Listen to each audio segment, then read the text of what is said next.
Welcome, everybody. I am Christy Craig. I'm the publisher here at Hidden Timber Books. We are a very tiny press in Milwaukee, Wisconsin, and for a little over a year, I have been running these online small press author readings to simply connect writers and readers and presses with everyone near and far. It's been a great way to get to know other small presses across the country, like Raven Chronicles Press. It's been an awesome way to meet authors who I might not get to meet in person because either I can't get there or they might not be reading here. And especially during COVID, no one was going anywhere. So it's been a really nice way to build community and get to hear from authors you may not normally hear from for one reason or another. So it's Saturday afternoon. I'm so thankful for all of you who are here joining. I'm thankful for those who will be watching the recording later, for the support that you offer any small press, whether it's Hidden Timber Books or Raven Chronicles, and for your support of small press authors. Today, I'm thrilled to host Kathleen Alcalá. She is the author of this wonderful book, Spirits of the Ordinary, and I want to just pull the cover up because it's beautiful. I'm thrilled to host Kathleen here to talk about her book. A little bit about Kathleen. Kathleen Alcalá is a writer whose work embraces both traditional and innovative story techniques.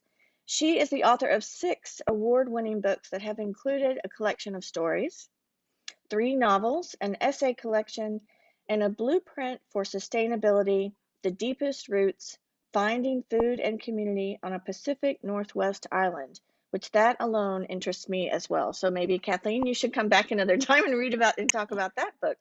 So Spirits of the Ordinary, again, has a beautiful cover. That's the first thing that drew me to it. It's a great story.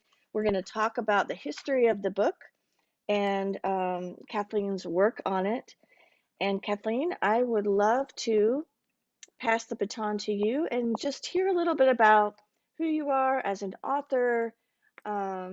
The kinds of you've done obviously lots of different work in different genres, and I'd love to hear a little bit about your journey. Thank you, Christy. I'm happy to be here today. And I see another couple of authors I know online with us. So thank you for tuning in. I guess I've always been interested in storytelling. I come from a family of storytellers. We didn't think of ourselves as that. But my mother was from a very large family. And when they got together, they told very particular stories that I didn't hear anywhere else. And so when I was curious about becoming a writer myself, I found myself going back to those stories and taking them as little seeds and writing other stories around them. In particular, the stories that I grew up with didn't necessarily have a story shape as we would recognize it, and often ended in a very open-ended way. And so I think I started writing as a way to end those stories or give them more form or definition for myself. This formed the basis of my books. And this book in particular, which was my first novel, Spirits of the Ordinary, is based specifically on the story of my great grandparents. My great grandmother threw my great grandfather out of the house because he was spending all their money looking for gold. And I thought for the late 19th century, that was an unusual situation. So I did all this research and thought, well, yes, perhaps it was unusual, but also the culture and the legal system in Mexico was very different from that of the United States. And so once I got started, I found that this is really a wonderful way to incorporate all of these many stories, was to put them into a novel and sort of take the basic characters. And of course, I didn't know that much about people like my great grandparents, which has turned out to be an ideal starting point for fictional characters, not only my great grandparents, but the other people around them. I love that. And I think so it's set in the late 1870s, right? Yes. And I know sometimes maybe readers get a little bit intimidated about reading historical fiction. Maybe they won't relate to it or whatever, and might look beyond it initially. But I want to read this quote from your introduction that really gives power to the reasons why these kinds of books are so important. And it comes from your introduction, and you write, "What have we learned from the past? Only to persist and survive. The magic and holiness are all around us, and that one gesture of kindness can last for untold generations." And I think in reading stories like this, uh, um, I can't remember who said it now. It was a quote that someone said about what is the past if not the present and the future. Like we think, you know, there's so much in that century that we just can't connect with anymore, but there's so much that you can, and you only get that when you explore these kinds of stories, whether they're fiction or nonfiction.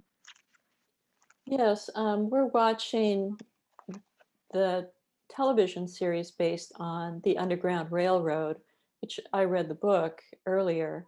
And it's so extraordinary to see that history in this time and place and how it still resonates with everything and everyone around us. As people re examine the Tulsa um, Hmm. massacre, it took that lag in time when people feel free now to do the research on it. Plus, we know so much more. I mean, you look at archaeology, and at least today, archaeologists have the sense to leave certain parts of a dig untouched because they know that there will be better technology in the future to uncover that past. And I think the delay with Tulsa was more the racism. People were afraid to talk about it or were suppressing it. But Hmm. now there is enough momentum and enough people in positions of power of color to bring this out. So I think that we're re examining our relationship not only with the land, but with each other in a different way now. When we're looking at reparations, we're looking at Native Americans and First Nations people in Canada and coming to terms of being Hmm. able to bring forth these stories and say, this is what happened to my grandmother, and here's the proof of it. So I'm taking stories that do have a basis in history, but I think every 20 years or so, we need to re examine all of these stories from our past and we will find out different things from them. Yeah, for sure. So, I think I want to hear you read a little bit, but I do want to get back to that idea of re-examining stories after 20 years. But let's hear a little bit from the book. Sure. This is from the very beginning. The chapter is called Esmeralda. Straightening the ruffles on the curtain, she could not forget it. Stirring the soup in the kitchen while Josefina bit her lips and waited for her to leave, she could not forget it. Sewing the torn lace back onto the hem of one of her daughter's petticoats, she could almost forget it, but Estella cringed every time she remembered the hurt, closed look on Zacarias' face as she tried to talk to him. Papa would love for you to join him in the business, she'd begun. With two daughters and the twins so far away, he has no one to help him, no one to accompany him on his business trips. You could travel, she had added, thinking this might appeal to Zacarias' perverse sense of adventure. Every year he goes from Piedras Negras to Tampico, taking orders for thread and cotton cloth. Zacarias' silence had persisted as he continued to pack his saddlebags. Estella felt awkward, out of place, standing in the supply shed next to the stables, still wearing her indoor shoes.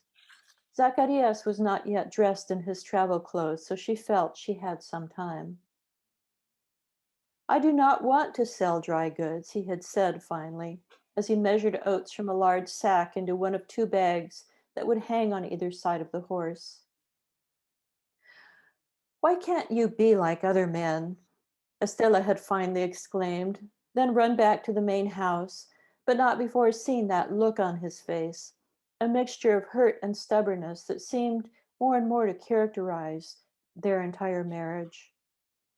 A few minutes later, she heard the gate to the street open and the horse clattering away, and thought he'd gone out for more supplies. But upon looking in his bedroom, she'd seen Zacarias' town clothes abandoned on the floor and knew that he was gone. That's a great introduction. I love those first few lines. She could She couldn't forget, she could almost forget. It's just, I love that mix of gestures and then hearing her thought process. That's really Yeah, a nice way to introduce us to the story. And that idea of the hurt and stubbornness characterizing the whole marriage, that it just gives us a really great look into what we can expect, I think, into the book. thank you. I've got lots of questions that I wanted to talk to you about, but I think I want to go back to what you were just talking about, revisiting things every 20 years and the importance of doing that, whether it's a story or a cultural topic or something that's been erased and discovering it again to look at it in a different new way. So this is the second printing of this book, and the first one was 25 years ago, correct? Yes, Which is a $1997. Okay, and that's a whole different world. We wouldn't be on Zoom, we wouldn't be sharing digital pictures of the book, Um, so I'd love to hear about your experience in that first publication journey and this journey, and why did you want to revisit it, and what parts of it did you feel were critical to maybe re-examine, or did anything change when it came to the second printing? Well, in a way, it makes me sound like I'm so ancient because I did the research for this book well before all this information was available on the internet. So I had to go to libraries, I had to interview people. Much of it came out of my uncle's library in Chihuahua, Mexico. He was the director of a private school for something like 40 years. And he had this great library in his house. So when my son was 5 months old, my husband and I packed up and went to visit them in Chihuahua, and they would entertain the baby, and I would go through the library looking for these books and looking in them for information about northern Mexico, and found all of this stuff that's not available to us in the United States. Now, a few of those books have been scanned and put online, but I think one of the values of my book was that I had access to information that wasn't otherwise available. Also, I had my grandfather's journals. He was a minister who seemed to sort of specialize in starting new churches all along the border, both in Mexico and the United States. So, just as a practical um, tool of his trade, he kept a journal in which he was constantly trying to think of, what's your next sermon going to be about? So he would gather all these little bits of newspaper and notices, and just having that along with his own view of the world gave me a good basis for insight into people as individuals as opposed to making these broad assumptions about what people were like at that time. So that's all different now, right? Now, um, I'm still a kind of a magpie. I do gather information online and love to find notices. If you travel through a little town, and I'll be doing some of that next week, you go into the grocery store and there are those notices, for people like fortune tellers and um, a local dance and products that are only available locally. And I think those are really gems when it comes to writing fiction because that's what grounds your fiction in the real, the everyday real. Yeah, my husband loves those bulletin boards to look at them and and see, and that's a great reminder to ground in your fiction in the real world. I love that. And I think, you just talked about the research, like your grandfather's journals. As we get more and more into this digital age, it becomes easier and easier to forget about the importance of just simple pen to paper. And I wonder sometimes, I had to do a huge research project at work that I had to go back to old paper files. And Hmm. I thought all these documents now are email. So is Right. anybody saving them? What's happening? And so, those kinds of correspondences and journals, and just hoping that they don't get lost. Yes, I know a lot of writers who are systematically saving their emails. I'm not one of Mm. them. I'm not saving my emails. I'm sorry. But I do keep a book that I change each year. I move to another volume, and it's mostly notes for whatever I'm writing at that time. One of the things of looking back at the late 19th century and early 20th century, my grandfather was born in 1876. He had beautiful handwriting, so it wasn't that difficult to pick up his journals and read them. Sometimes it's really tiny depending on what he was, using to write on. And sometimes it's a little bumpy because he was on a train writing. And trains, of course, were a big source of transportation at the time in the Southwest.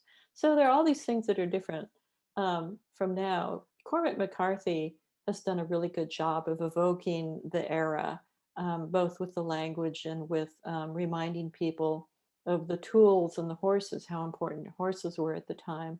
So I think we can do that with any era that we write about. There's always a specific vocabulary and jargon that we can draw on. And if we place it just right, it will set off all those little sensations in your brain and your body that will make you think, oh, yes, that's what that's like. That's what that tastes like, or that's what that sounds like. So that's what we're always trying to do with fiction. Yep, exactly. Would you like to read another excerpt? And I also wanted to mention that I do have the map. So Oh, sure. anytime you want to pull it up, I'm happy to. Sure. Let's see where we are now in my excerpts. Yes, why don't you put the map up? And that will give people something to think about while I read this part. Okay, so I put a star right where Saltillo is, so you can tell um, on the map of Mexico. Mexico City is due south about, oh, I don't know, 500 miles. And let's see what else is there. This is a map from that era. So one of the things that happened uh, is that after this time, after the Mexican Revolution, you can see where Chihuahua is there in the upper middle. Many of the place names changed, and so people would write to me after my book was published and say, "Well, that's not what the name of that town is. This is the name." And I had to remind them that that big piece of history that passed in between also changed the map, right? Okay. So this is with the husband now, Zacarias. Zacarias urged Lagata up the steep cobblestone street leading to the bluff above town. Up, up they went through a twisting narrow way between high secretive walls. On the right they passed the ruins of a dwelling abandoned over 200 years earlier, all but the foundation carted away. Morning glories twined around the weathered stones in rampant growth. The narrow lane opened into an ancient grove of cedars at the top of the bluff, and the streets leveled out to parallel the cliff edge. Zacarias rode away from the cliff, behind the former site of a ruined building, to his father's house. The house, set low against a slight rise, nearly invisible in its lush surroundings of cedar, jacaranda, bottlebrush, and wisteria, did not seem to have a front, only a backside it presented on all sides, as though it was self-effacing and wished to be forgotten. The pose must have worked, for the house had stood or squatted for over 400 years. Zacarias dismounted, dropped Lagata's reins on the ground, and took out a curiously shaped brass key he carried in his waistcoat. Unlocking a small wooden gate in the wall, he struggled to pull it outward against the unchecked growth. Within the enclosure was a miniature garden, almost gem-like in its perfection. Low boxwood hedges hugged the wall on two sides, filling the air with their pungent odor. A portico flanked the other two sides along the house. Alongside the portico grew blood-red roses, almost funereal in their intensity of color. Huge pots of fuchsias hung from the protruding vigas, catching the sun and contrasting sharply with the deep shade against the house. At the center of the garden, a fountain as squat as the house itself gurgled softly, the cold spring water spilling over its thick, green-stained lips, and ran obediently along channels in the flagstone paving to form a shining ribbon that laced the garden in severe Moorish symmetry, before disappearing under the hedges. The fountain had run steadily since the house was built, the springs within the earth seemingly inexhaustible. Zacharias walked to a small door and knocked.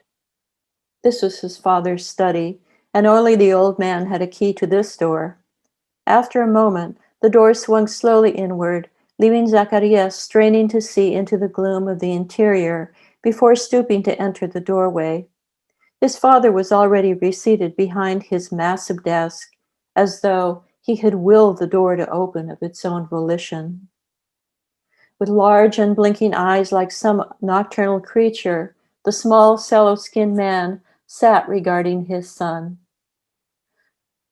Zacharias always felt awkward in this study, large and clumsy among the fragile books and stacks of tissue-thin papers that will crumble to dust in a good gust of wind. Here lay his father's treasure. Here were his books, the books accumulated one at a time, sometimes a few pages at a time, smuggled in saddlebags wrapped around preserved foods or a trinket from overseas. It had taken 13 generations to compile this library, 13 generations since all things Jewish, all signs of learning and Hebraic study had been burned by the townspeople of Saltillo, since Zacharias' forebears had gained the lives of their wives and children by changing their names and agreeing to be rebaptized into the Holy Roman Catholic Church.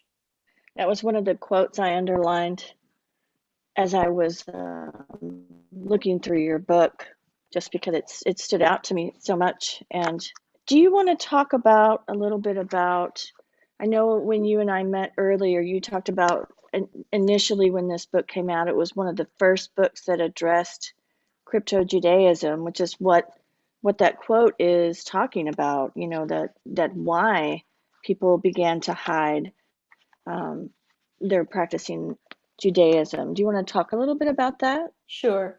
Um, Well, as I was saying earlier, going through my uncle's library, there were things that were not in general circulation. So he had some of these books that talked about the Jewish population in Mexico, which even their existence was denied, in the 20th century. Uh, I went through, you can look on, of course, now that we can look online, um, I found an article in the newspaper in Saltillo specifically refuting that there were ever any Jews in Saltillo, and yet it's a huge Jewish population, along with Monterrey and many other cities in the north, and of course up into New Mexico. So there's still an onus attached to it, or at least an impulse on the part of Catholics to deny this part of history. So I think again, maybe every 20 years people will look at it again and have a different attitude about it. Just since the book first came out in 1997, many people have come up to me and said, "Oh yes, this is part of my background," or even as I said earlier about using the right phrase to evoke an era, people would say, "Oh, I hadn't heard anyone say that, and it passed my mother's generation, just a turn of phrase or something." So I think it's been floating around in sort of what we can call common knowledge that this was part of the history, but it takes a different group of people. Sometimes it takes an outsider to reveal this and have people acknowledge it rather than anyone saying, "Well, I knew your mother was from this background," or "We remember your family saying particular things that were not quite in line with what the general religious practice was." Yeah, again, that brings back the importance of stories and why we tell them, fiction or non. There's truth in fiction, and a lot of times it's a validation of a voice that got oppressed or shut down or muted for a number of years or centuries until someone does that research and recovers it again. So I Right. think that's wonderful that that this book was out then and it's out again. Thank you. Yes, I'm very happy to have it out. I'm very happy that Raven Chronicles was willing to bring it out again. And Phoebe has worked very hard on this and has a good background working on the magazine to bring those sensibilities to a book. Yeah. Well, I also I'm want to not hearing talk you. about the cover. We're getting a little No, delay. here, let me take these out. You're asking about the cover. Are you hearing me fine? Is everyone hearing me? I Okay. just love about the cover. If you talk a little I'll bit talk about, yes, I'll talk about the cover while you do that. I'm holding a proof right now. Um, but my very first book that I had published was with Calyx Books in Oregon. It's a feminist press, but the cover of that book is by the same artist, Alfredo Arguin. And he's a Mexican artist who has lived in the United States since the 60s. Um, and I always loved that cover on Mrs. Vargas and the Dead Naturalist. So when it came time to pick a new cover for Spirits of the Ordinary, I already knew what artwork I wanted to use. And he has a series called Siete Leguas, which is the name of a horse. Um, and some maybe Phoebe remembers a little bit more about that story behind the horse. Was it a bunch of yes horse? Or was that right? You're muted. Yeah, I do think, yes, I think so. He titled this piece Red Horse, but I do think that uh, Pancho Villa's horse was kind of he had that in his background. Right. He has done a number of horse images that are very much along these lines. Yeah. So it's just the detail of a larger painting. His paintings are huge. Yeah. They're like 4 by 6 feet in many cases. So this is part of one of those paintings that, and also the technique that he uses and is unique to his own work is called pattern painting. So often in his work, you'll see other figures or faces in the background the more you look. But this is just a detail. So I'm thrilled. And I think Phoebe and Scott and whoever else worked on the design did a fabulous job of putting this together. Yeah, definitely. Can you hear me now? Are we Yes, good? we're, Okay. we're better. There's, Okay. Yeah, I apologize. I don't know what's happening today. Yes, and I was just looking through and I see the different faces and things as you said that. Very cool. So, I know when we spoke earlier too, that you mentioned a lot of people have come up to you and or just talked about how they read this story and they read it differently. Like each person in the audience has a different experience. And I would love to hear a little bit more about that as well. well, that's one of the things I've discovered as a writer. After Spirits of the Ordinary, there were 2 more novels, also based on family history, or at least the second one is The Flower and the Skull, is based on the background of my grandmother, Rosaura, who my mother's mother, who was from the Opata Indian tribe. So um, next to The Flower and the Skull, which is the name of that book, Spirits of the Ordinary was a piece of cake to research because at least there was some information. But I really had to dig to find information on the Opata tribe. Um, I'm sorry, I forgot I forgot what the question was. Just asking about Oh, different people's audience. experiences. Yeah. Right, right. And so what I found, I'll stick to this book instead of trying to discuss everything at once, is that people would say, "Oh, it reminds me, I used to take my vacations in Guadalajara, and I love Mexico so much, and I love travel books." And so, for people with that kind of a background, this is a vacation book, right? This is how I check out of my real life and go to that fun place in my head. And for other people, of course, it's their family history, which is not always a very pleasant family history, and for other people, it's an adventure into magical realism. And when this came out, that was the first thing that people said if they were trying to classify it as a genre was, oh, this is magical realism. But when I started writing, I didn't really know what that was. I just knew there were just the family stories I grew up with. When I went to college, I came across a book that had just been translated from Spanish into English. And I'm going to say this was about 1974. And the book, which I read and couldn't put down, I liked it so much that I found a copy of it in Spanish and sent it to my parents. And they said, yes, this is just like our family stories. Well, it was 100 Years of Solitude. And I think when we talk about the Latin boom, which is something, a group of literary writers, really we're talking about when these books were translated from Spanish into English and became available to a wider audience, basically.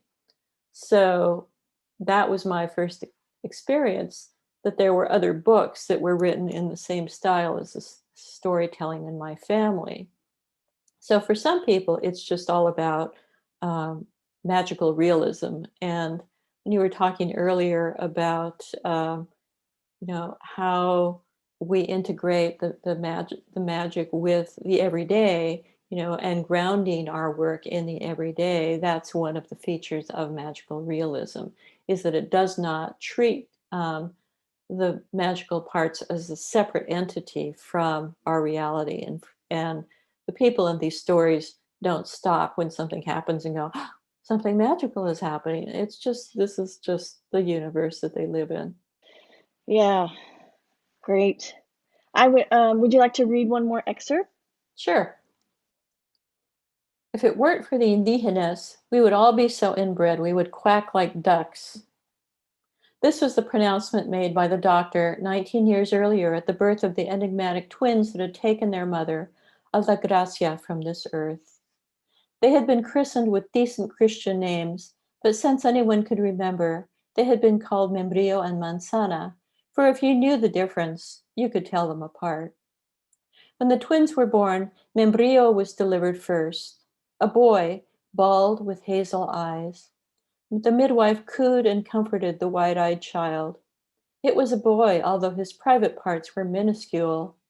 He was Don Horacio's first son after 2 daughters, and she knew that he would be pleased.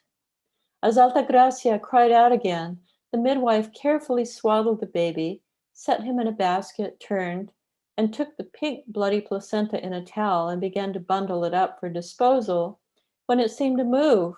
Opening the towel, she found another tiny baby, blue-lipped and squirming. Cutting and tying the cord, she set it in the warm, bloody water in which she had just bathed the other infant, and cleared its mouth with her finger. The baby gasped and cried weakly. It was a tiny girl, also bald and hazel-eyed. In a daze, unable to believe that she had not foreseen this outcome after 30 years of delivering babies, the midwife swaddled the second infant and carried both out to their sisters and father.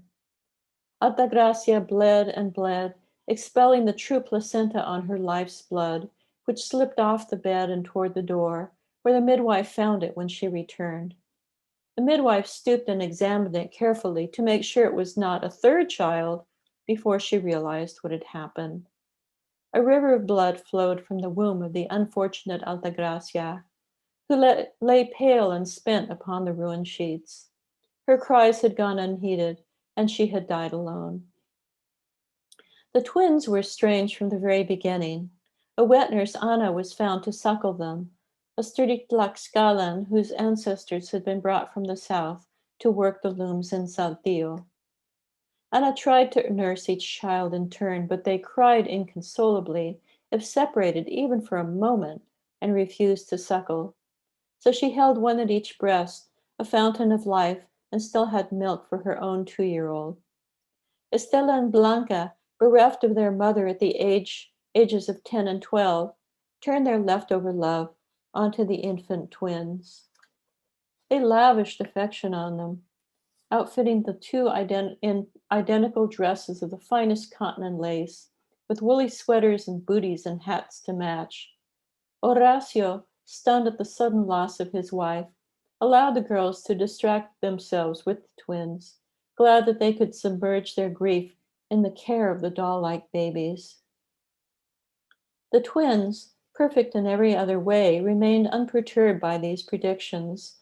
They spoke a language all their own to each other, incomprehensible to anyone else, and spoke almost nothing at all to others. Estela, Blanca, and Ana anticipated all their physical needs, and they took any other comfort and entertainment they needed from each other. Horacio, heeding the doctor's advice, determined that Membrillo would learn to read and write, and tried to send him to El Ateneo Fuente, Saltillo's premier school. It was for boys only, however, and he refused to be separated from his sister. A private tutor was finally brought in. Keeping his thoughts to himself, Horacio remembered his own experience at El Ateneo, the cruelty of small boys, and felt that Membrillo was safer at home. Anyway, as babies, the two were dressed identically, but as they grew to 5 years old, it was time for Membrillo to wear pantaloons and Manzana to wear dresses. Again, the twins cried inconsolably if dressed differently and immediately removed their clothing if left unattended for even a moment. It was finally decided to dress them both in knee breeches, stockings, and frilly shirts, in the manner of French dandies. This seemed to suit them just fine. It was in Don Horacio's shop that the twins met La Sirena and discovered at the age of 8 their great talent. La Sirena was a strange and notorious figure throughout the northern territories.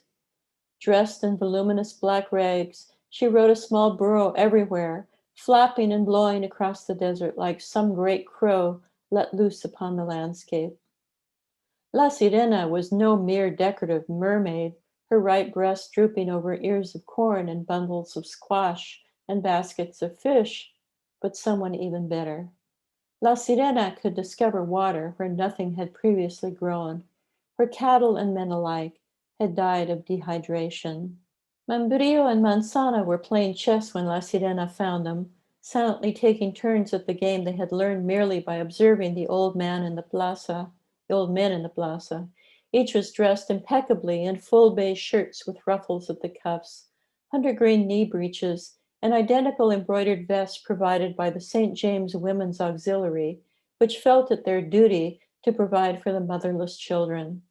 Turning her wide and somewhat alarming gaze on one and then the other, La Sirena reached into the folds of her tattered skirt and pulled out a forked stick. "Take this, my children," she said, placing one branch of the stick in the hand of each child, "and see where it leads you." The children, puzzled, stood looking at the stick between them. Don Horacio paused his calculations to watch. At first, nothing happened, and Horacio was about to return to his books, thinking that La Sirena was just trying to amuse the children.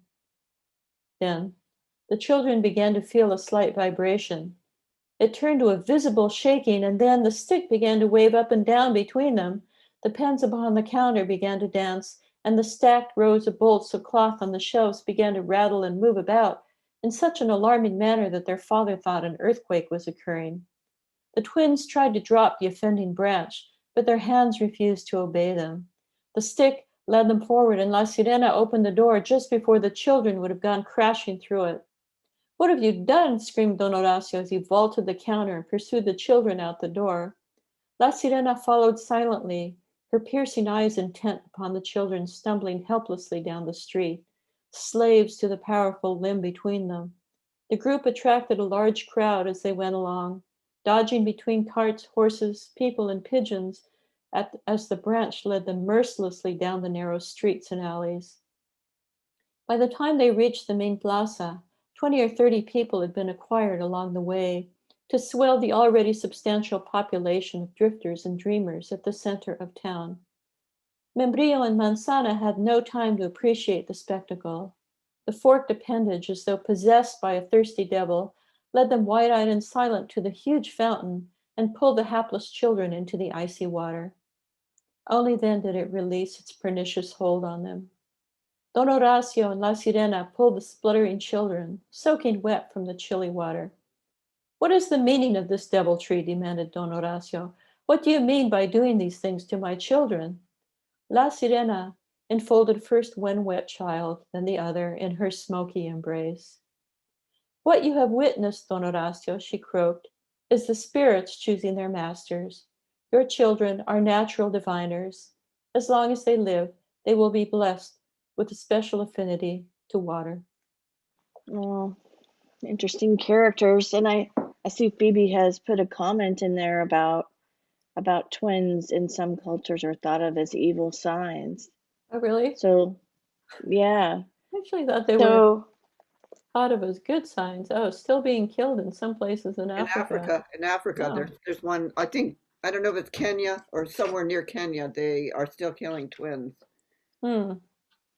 but Well, that's definitely, sad. yeah, definitely, I think there, in no matter what culture, there's a bit of magic and Oh, black mystery magic. in Yeah, twins. yeah. Yes, I would say Yeah. in the Southwest, it's just the opposite, that they're considered, well, they're associated with creation myths in Mm. indigenous culture in the Americas. You've got some great characters in the book. I know I've been asking all the questions, and I want to make sure that if you're in the audience today, you have an opportunity to ask any questions that you would like to. So just drop your name in the chat or wave or whatever, and you're welcome to speak with Kathleen directly and have a conversation about any aspect of the book, whether it's the cover, the public, anything that we've talked about so far, or something new. If you But want to, go both ahead. Rita Workala and Joyce Yarrow are writers, and so they might have some responses. Yeah, go ahead, Rita.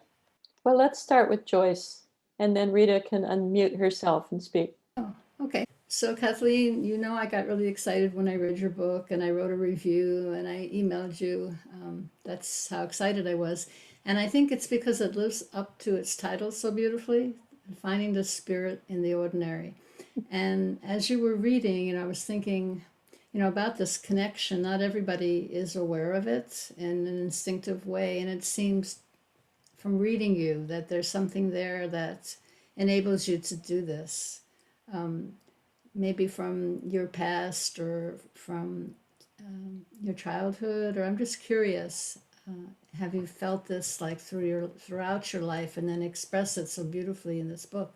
Well, as I said, this is the kind of storytelling I grew up with. So people in my family were not especially well educated. I think that the Mexican Revolution hit them very hard. My father's family came from central Mexico to work for the railroad. And then, as I said earlier, my grandfather had become a Methodist minister, perhaps as one of the pathways that people of crypto-Jewish ancestry took to practice religion in the 20th century. There was a lot of proselytizing along the border by Protestant groups at that time, and so they caught up these people who I've since learned, history is this thing that we have to turn into a timeline, right? It's all mixed together. People of crypto-Jewish ancestry were especially drawn to these Protestant sects because they could use a Bible. They could hold the Bible in their hands and read it for themselves and interpret it. And at least at that time, the Catholic Church really discouraged that. They really didn't like people to read and interpret the Bible for themselves. So he brought with him and all of my family members this different approach to storytelling, because it had to have all of these other elements in it, right, that were considered taboo or secret or something like that. And so I think that it did come naturally to me when I began to write stories, to write about people who probably had more developed inner lives than many of the people around them, because they did grow up in families that practiced secrecy, and had to keep certain stories only within the family.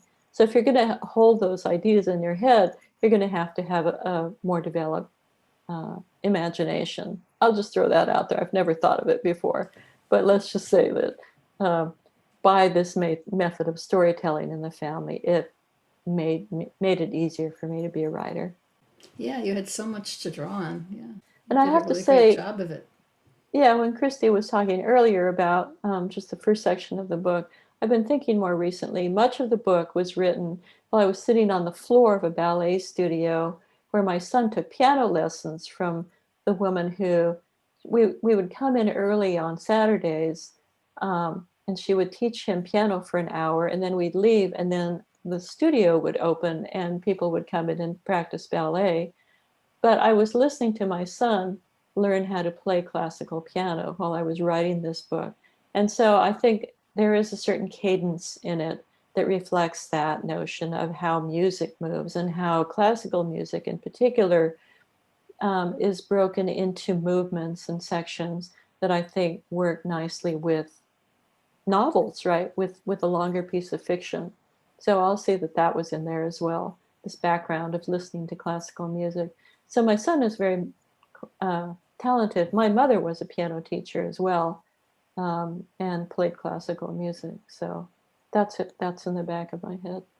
Thank you for that question, Joyce. It's interesting, you never know what inspirations from big and little things around us are going to just sort of naturally weave into our work. Mm-hmm. Yeah. Well, How about everything you? did. Yeah. How about Rita? Yeah, interesting. My mother was also a piano teacher. I'm still Oh, having piano here. You can I see the saw piano that. by me.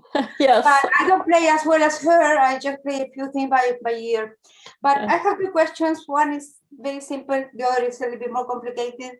The simple one is your book in Spanish? It was translated when it first came out, and I've been meaning to talk to Phoebe about that, of sending a letter to MSA, which translated it the first time. It's a press that exists in Spain and in Argentina, I think, or where their offices are. And so I thought we could drop them a note and say, the book is back in print, and would you like to bring it out in Spanish again? Yeah, it makes sense because people in Mexico would like to read it. Yeah, I hope any so. other country, of course, in any other Hispanic speaking country.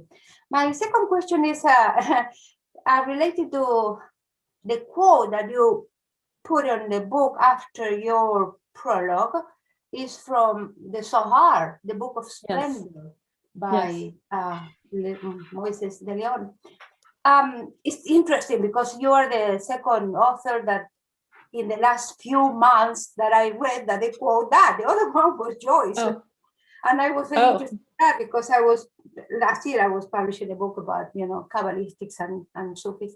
But in any case, this is beautiful. It's a beautiful quote that this reflects some of your philosophy of life. Or do you think that those people at that time were also embedded in that spirit? Were they reading the Kabbalistic people, your characters or your ancestors?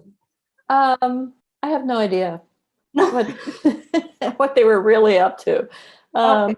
In the book, that is Julio is dabbling in Kabbalah, not very successfully, and I've portrayed him as a character who is trying to use just his intellect to transcend the everyday, whereas his wife, because she's all heart, is able to do it easily, and he can't understand why why this transcendence comes to her and doesn't come to him.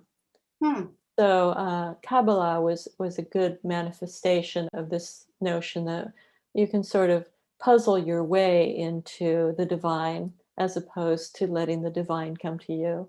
That is a good answer because it, in a way, it reflects what humanity divided in between the intellectuals and the intuitive. Yeah. Yeah. But of course, we always have to strive for both, right? We're always trying to have. Yes, you cannot live without one. You cannot live without the other. Right. So I knew just enough. There's so much that I don't know about my ancestors, even though I keep learning new things.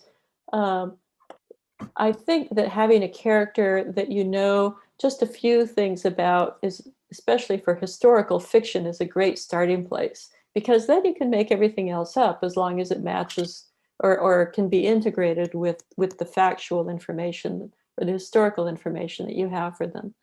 Much of my energy went into reimagining how people saw themselves in the world at this time, because in 1900 people were just really starting to think of themselves as individuals. This was in Europe when, you know, these philosophers were coming up with these ideas of what it meant to be an individual and make choices for yourself. And I think those ideas were starting to leak into the Americas as well. So it's really the first time that someone like Zacharias could even consider, you know, making choices for himself as an individual, as opposed to just being dismissed outright as an outcast, you know, the person in your family that no one ever mentions again, even though that's certainly a possibility in this case. So all of these ideas come together, but I think that for the crypto Jews, they came together with this extra dimension of Judaism, and for some people, the Kabbalistic practices. Yes, there's so much to think about in just reading and talking about this novel. Joyce, did you have another question?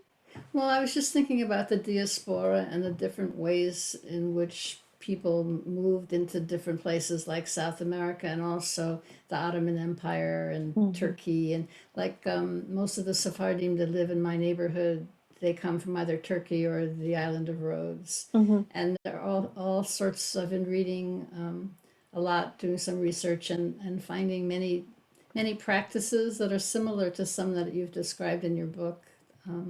That people find these connections with nature that maybe Catholicism really tried to discourage, you know, because they called it paganism. Right. But it just wells up in all these different forms. And your book really brings that, like, I think I described it as a cactus flower, like it just bloomed.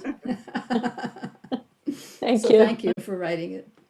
Thank you. I appreciate that, Joyce. Well, it is 3 o'clock, but I don't know how. I know you had one more excerpt, and I don't know if it's longer, if it's shorter. And it's about shorter. Julio, is that correct? Yes, it's shorter than the last one. So if you'll indulge me for one last reading, I'll give you that one. Yeah, And thank you. that piggybacks on what Joyce just said. So this is about Julio, who is Zacharias' father. Julio dreamed a pear tree. It started with a small, shiny, dark brown seed cast on the ground by a sparrow. The seed burrowed its sharp end into the earth and sprouted and took root in the fertile, if rocky, soil, sending twisting shoots into the air until a small sapling stood upon the uneven ground. Unrelenting sun beat down upon it, shriveling the sparse grass that had protected the seed. This was followed by torrents of rain that washed away the rich nurturing soil, the mindless fumbling insects, the microscopic roots that the dead grass had left behind. Still, the sapling thrived, although no one came to examine it, to acknowledge its existence, to praise its tenacity. After the tree was 3 years old, someone came and pruned its branches, cutting away those turned inward, leaving only those turned out. Tree was now enclosed on one side by a low rock wall, and as it grew, its branches leaned out over the wall and seemed to see the countryside beyond. The land was beautiful, low rolling hills, cattle and sheep grazing near gentle orchards. The sky was vast and deep in hue, and although the pear tree was not the sort to reach beyond its own capabilities, it spread itself out in a way that seemed to mimic the sky above, especially on days when flat-bottomed clouds scudded in from the west, like ships sailing upon an invisible sea. The pear tree, Pyrus communis, its leaves dark and glossy, gave forth delicate pale blossoms, pollinated by wild bees, and then it bore fruit. Julio, a young man and still vigorous, stepped up to the sturdy tree, now about 7 feet tall, and took one of the fruits. Grasping the pear firmly, he took a bite.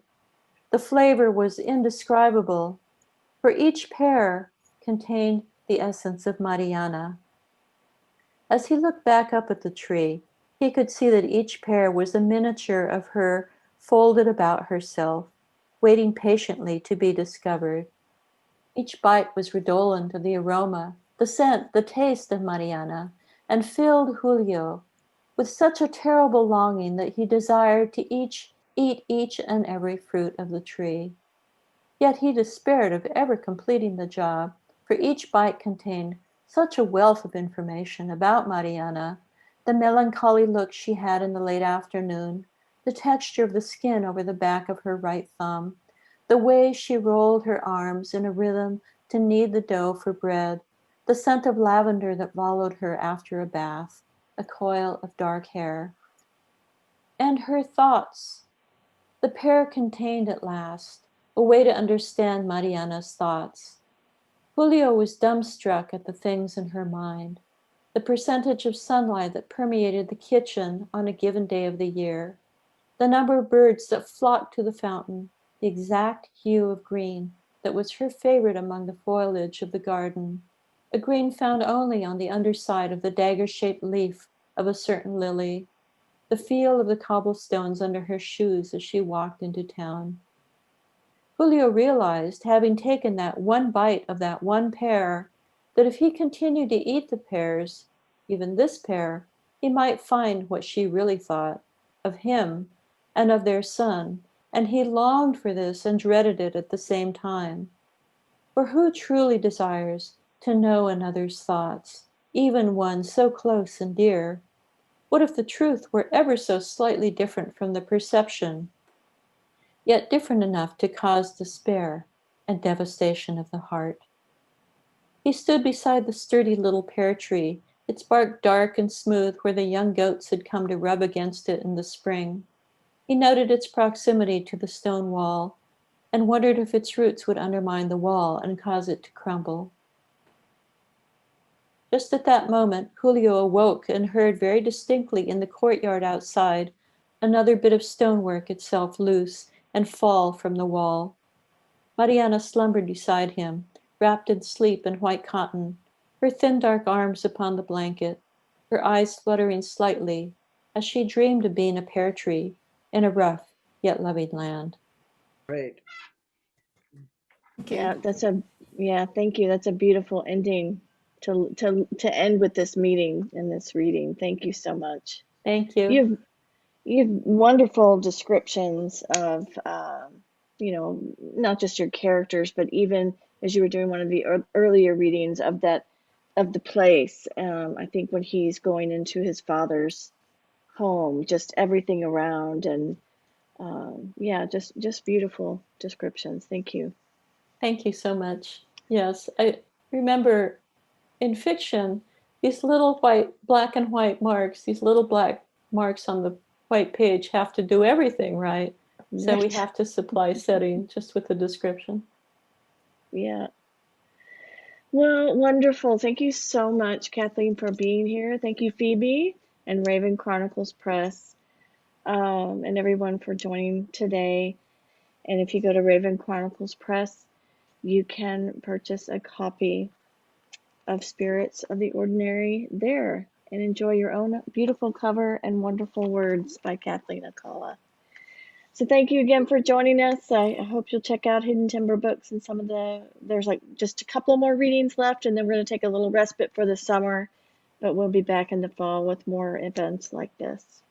Thank you for including me in your series. I really appreciate it. You're welcome. Thank you, Christy. You're welcome. Everybody have a great afternoon. You too. Yes, thanks for showing up.